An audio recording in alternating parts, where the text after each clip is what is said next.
김성태 의원님하고 우리 셋이서. 그래도 뭐 저희 어대생들 복귀하는데 여러 가지 역할을 많이 해주셔가지고 수도 부르주셔서 고생하셨습니다. 네.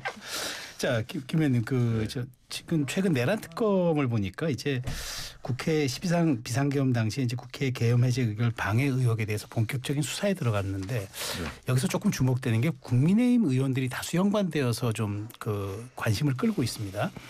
여인영 전 방첩사령관을 불러 사실관계를 확인했는데 여기에 지금 실제 윤 대통령 계엄 선포 직후 추경호 나경원 의원과 연달아 통화한 것 이런 것들도 조사 대상이 들어간 것 같고 앞으로 의원님도 원내대표 해보셨으니까 앞으로 국무위원 그러니까 전에 이제 국무위원 그다음에 야당 의원들 어디 선까지 수사 범위가 좀 확대될 걸로 전망하십니까? 이제 이 내란 특검에서 수사가 이제 진행돼서 비롯돼 가지고 결국은 연말쯤에 이제 국민의힘이 위헌정당 해산 심판 청구 대상이 될 것이다. 그렇게까지 보십니까? 뭐 이렇게 지금 이제 미리 앞서가시는 분들이 많잖아요. 네, 그렇죠? 네. 저는 그런 측면에서 그런 것은 전혀 지금 이제 법적으로도 맞지 않는 주장을 너무 섣불리한다.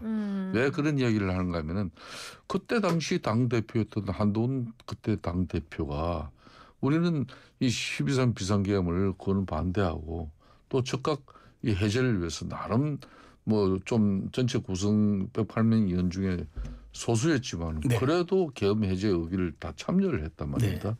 그렇기 때문에 내란 공범 정당으로 이렇게 집단적으로 매도하면서 이 정당 자체 그러니까 여차 잘못하면 이 보수를 괴멸시키려고 하는 정치적 보복적인 어떤 수사로 빛을 줄 수 있는 거예요. 이게 내란 특검 같은 경우는 정말 12.3 이 자체가 위헌적이고 불법적인 비상계엄이었다고 하지만은 이미 헌재 파면 결정을 통해 가지고 이미 이거는 이제 위헌적이고 불법적인 파면 그 국회에서 탄핵 소추 의결한 게 합당하다 이렇게 결정이 된 거 아닙니까? 그럼 그런 과정에서의 윤석열 대통령이 실질적으로 이 비상계엄이 요건과 절차를 갖추지 않은 가운 위법적인 부분에 대해서도 미비한 게 있으면은 그걸 특검에 통해서 밝히져야 되지만은 이게 마치 우리 당이 조직적으로 윤석열 12.3 비상계엄에 우리가 이 참여하고 관여한 거 그리고 공조한 걸로 이렇게 몰아가서는 저는 안 된다고 봐요. 그런 측면에서 물론 약간의 빌미가 될 수 있는 그때 추경호 원내대표가 왜 원총회라든지 이런 걸 계속 당사 그러니까 국회 밖에 우리 국민의힘 당사는 거기 있잖아요. 그런데 거기로 왜 정장소를 했다가 물론 이제 이거 우리 추경호 원내대표 입장에서는 이미 국회 정문 앞이 바리케이트가 치고 지금 들어가는 것 자체가 어렵기 때문에 밖에서 이런 해명도 있잖아요. 뭐 그런 가운데 윤석열 전 대통령이 또 공교롭게 때 통한 의원들도 있고 이런 사람들에 대해서 이제 제한적으로 그 조사를 하는 것은 뭐 모르지만은 전체적으로 국민의힘 전체를 갖다가 내란 이 동조 정당으로 그냥 정치적으로 이렇게 몰고 가는 것은 그건 난 상당히 경계해야 될 부분이라 봐요. 알겠습니다. 이제 뭐 대선 패배에 연이어서 혁신위 좌초까지요. 국민의힘이 지금 어디로 갈지 모르는 그런 상태에 있는데 이번에 이 강경 보수로 알려져 있는 전한길 씨 입당 논란으로 시끌시끌합니다. 그냥 일개 평당원으로 볼 것이냐 아니다. 이 사람이 와서 뭔 일을 할 것 같다. 이렇게 걱정할 것이냐 이런 의견들도 분분하거든요. 그러니까 이런 거죠. 2017년 박근혜 대통령 탄핵 이후에 흔히 말하는 합리적 보수의 어떤 가치와 또 우리 당에 대한 국민적 이미지가 상당히 좀 이제 우려되는 수준으로 이렇게 바뀌어 나갔어요. 그러니까 2005년도에 노무현 대통령 그때 탄핵 정국 때 같은 경우는 그때 이제 흔히 말하는 노무현 친노 인사들 같은 경우는 패족을 자처하면서 이선 호텔하고 다음에 정계도 은퇴까지 뭐 불출마까지 이런 걸로 통해서 다시 이제 민주당이 재기하고 살았잖아요. 그럼 우리도 2017년 박근혜 대통령 탄핵 이후에 정말 저도 그 이후에 원내대표를 제가 했지만 결국은 보수 진영 내적인 분야를 통해 가지고 네. 그런 대통령 탄핵까지 맞이했기 때문에 네. 엄청난 자정과 반성 노력이 필요했거든요. 그러면 짧게 지금도- 한마디로 좀 표현해 주신다면. 지금도 네. 그런 아, 자정 네. 변화 쇄신을 위한 핵심 정당대회가 돼야지. 지금 이미 뭐 억지로 물을 억지로 놓은 윤석열 전 대통령을 따라가서 뭐 어떻게 하겠다는 겁니까? 내년 6.3 지방선거에서 윤석열 전 대통령 내세워가지고 어느 지역 선거구에서 기초단체장이 단체 당선시킬 수 있는 사람 한 사람이라도 있으면 손 들고 나와봐라 그래요. 그러면 알겠습니다. 방향은 이미 정확하게 정리돼야죠. 근데 오늘 이제 오전에 장동혁 국민의힘 의원이 당대표 출마를 선언하면서 내부 총질 안 된다. 그다음에 이제 극우 얘기는 민주당이 극우몰이 프레임을 들고 와서 하는 것이라 우리가 용납하면 안 된다라고 얘기하면서 혁신은 탄핵의 바다를 건너는 게 아니라 계엄의 원인을 찾는 거에서 시작해야 된다라고 출사표를 던졌는데 이 부분 어떻게 보십니까? 뭐 장동영 의원은 또 뭐 판사 출신으로 나름 자신의 네. 논리가 정치 철학이 네. 있지만은 네. 정치하는 사람들은요 이 정치 용어 선택도 그렇고 뭐 입장을 정리해 나갈 네. 때 네. 국민들이 가장 쉽게 편안하게 알아듣게끔 하는 게 제일 좋아요. 네. 예. 근데 지금 국민의힘이 이런 여러 가지 정말 복잡 미묘한 그런 뭐 의구사를 통해 가지고 국민들한테 어필하면 안 돼요. 아. 그냥 간결하게 12.3 비상계엄은 그건 윤석열 대통령이 잘못된 오판이었다. 네. 우리는 집권 세력으로서 정치적 책임이 있는 그런 정당이다. 그래서 한골 탈퇴하기 위한 우리가 자정 노력으로서 이런 엄청난 변화와 쇄신을 한다. 이런 측면에서 이번에 전당대회에서 그런 핵심이 뭐 이렇게 그러니까 기존 윤석열의 의개인을 통해 가지고 네.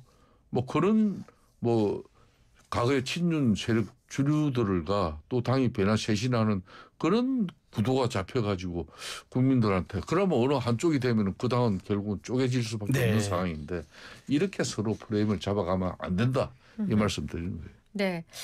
자, 근데 김문수, 장동혁 이분들이 그 전한길 씨의 국민의 입당에 대해서 포용하자라는 입장인데요. 반면에 한동훈 전 대표, 안철수 의원은 계몽령 혹은 부정선거론 세력까지 껴안는 거는 맞지 않다. 서로 전혀 다른 의견을 내고 있습니다. 저는 이제 그 양반을 두고 이게 이제 이런 겁니다. 국민의힘이 지금 이렇게까지 큰 위기를 맞이한 것은 그때 그냥 좀 국민 여론이나 일정 부분 지지 기반이 있고 세가 있다 그러면 그 사람을 갖다가 그 사람을 이용해서 올라타려고 하는 정치만 하다 보니까 그리고 네. 박근혜 대통령 이후에 사람이 없은 거예요 지금 이게. 항상 때가 되면 밖에서 국민적 여론 인기는 네. 2017년 때도 박근혜 대통령 그때 탄핵 때도 그런 겁니다. 그때는 반기문 전 유엔 총장 가지고 한번 해보자. 그 다음에는 네. 윤석열이라는 사람. 네. 이런 식으로. 그렇듯이 지금도 이 쉽게 말하는 이런 우리가 흔히 말하는 저 건국 전쟁이라든지 네.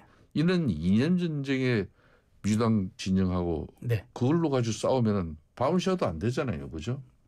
그런 식으로 당내 이 이제 갈등 구조가 그런 식으로 이 백이 쌓아지고 그리고 네. 프레임이 만들어지면 절대 이 회복 안 됩니다. 내가 볼 때는. 그 김 의원님 그래서 이제 다른 인터뷰에서 전한길 미꾸라지 등식이 같아라고 말씀하시면서 국민의힘이 전한길의 놀이터가 됐다고 하셨던데 지금 전한길 씨가 지금 사실상 국민의힘 힘에서 굉장히 그 중요한 키워드가 되는 상황인데 그 얼마나 이게 불행한 일이냐 이거예요. 예? 이분이 윤석열 의개인 계엄을 옹호하고 있고 이미 우리는 6.3 조기 대선을 통해서 국민적 심판을 받았는데 특히 이 수도권 지금 현재 국회의원 의석만 보더라도 122석 중에서 우리 국민의힘이 차지하고 있는 의석은 19석밖에 안 돼요. 네.